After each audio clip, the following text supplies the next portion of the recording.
Wendell, and today we're going to talk about a compost bin that we built 3 years ago, and why we chose 3 chambers and how we put it together, and how we made some modifications. So let's get started.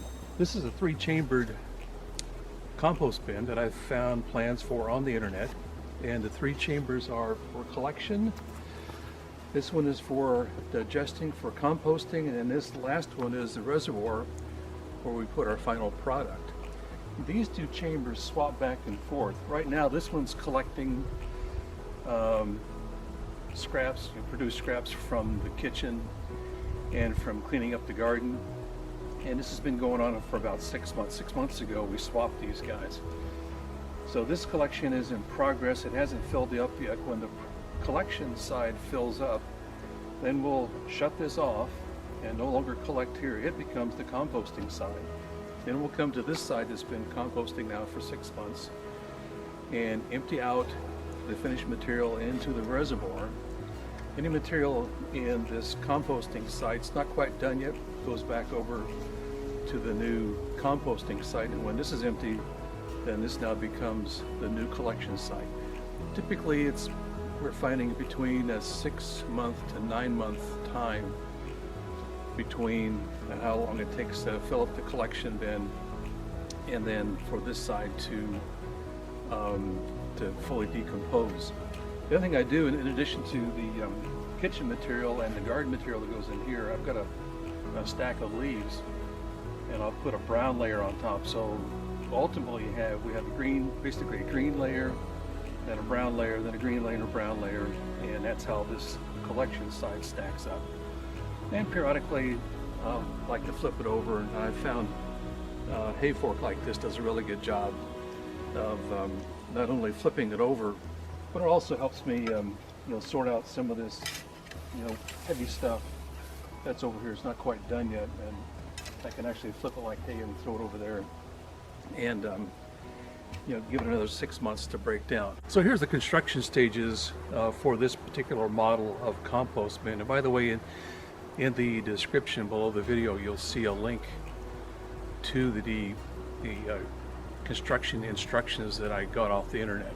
It's a pretty neat little system. It's the instructions that come with it are pretty self-explanatory. There's a few little spots that I had to think about for a little bit and draw out some pictures just to make sure I really understood what the next step was going to be. But here are the 6 major phases of this construction process. First, you need to make these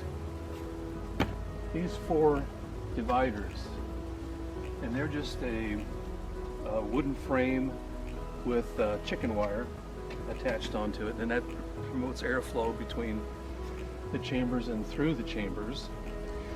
The second bit is you stack these 4 dividers up and run a frame across the back and across the front, and bolt that down with carriage bolts.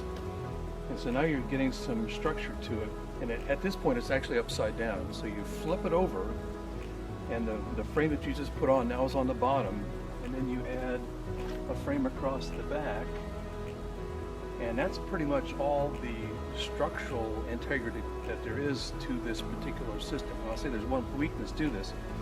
As these chambers fill up, there's a lot of weight, and it's actually pushed these side panels out, so I've had to cut longer boards here in order to fill that gap. But that's been the only real issue, which is 2 runners at the bottom and 1 across the top.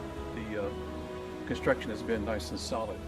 So with that, you now have the basis of the entire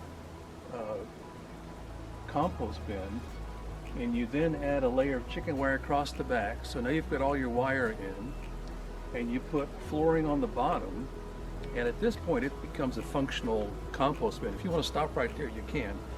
What you're going to miss is, by not having these closures on the front, you're not going to be able to stack material quite as high, and you're also not going to keep the high heat content in. But you can actually stop at this point with just the floor in there.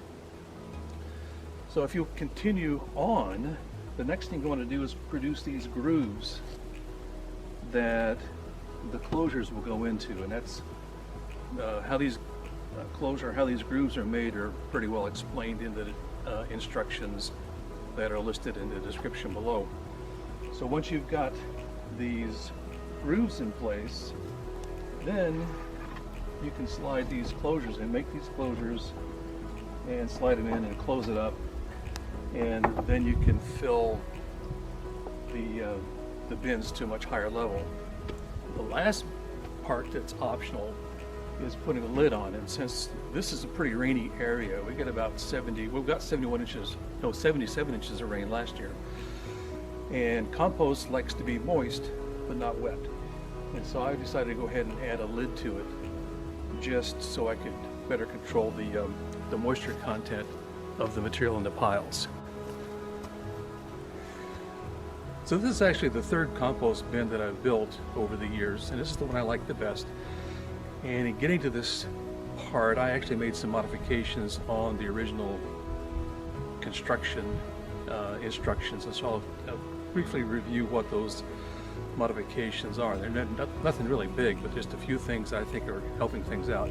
First off, you can see I put cement blocks at the bottom. That raises the bin up off the ground.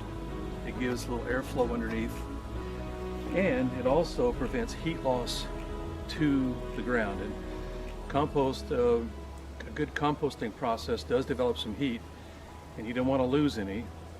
And so I've made that a very slight modification. The secondly is I made space, you can probably see right here, made space between the slats to again improve airflow, and that was done by putting screws into the bottom of these slats. And in the pictures that follow this video, you will see some real specific photo shots of how these screws were installed to get them level and even. So we've included slat or grooves in the slats to improve airflow. And then thirdly, I made these two chambers larger than the reservoir chamber. I realized that in the process of composting, the material gets smaller, your whole pile gets smaller, so there wasn't any need to make this holding chamber the same size as the other two. So this is basically 3 foot wide, 3 foot wide, and a 2 foot wide. And I've made the overall dimensions 8 feet long and 4 feet deep. And then, as I mentioned earlier, the other modification I made was to put a lid on it, because this is such a rainy place. Hey Sam, you want to help? And most of the time I've got the lid on this kickstand right here. But if we've got heavy rain coming, I can lower this down because I don't want this thing to get sloppy wet. And if it turns out it's really dry, I can actually throw this thing all the way back. And if I lay it all the way back, I've got these landing gear that fall out and will support the lid, because if the lid just flops all the way back, then it puts an awful lot of strain on the hinges. So that's the last modification that I made in the construction of this bin. So after this, you're going to see 17 individual pictures of the actual construction process that took place 3 years ago, and they're on a 5-second interval.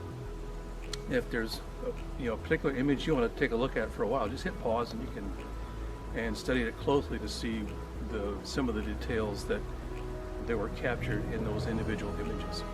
So beyond that, I think we wrapped it up. What do you think, Sam? Did we? Yeah, Sam says we're done. So from here, we just hope the only decay that you have in your life is in your compost bin. We'll see you next time. Oh, come on, Sam, it wasn't that bad. Really? You got your paws over your ears? You silly dog.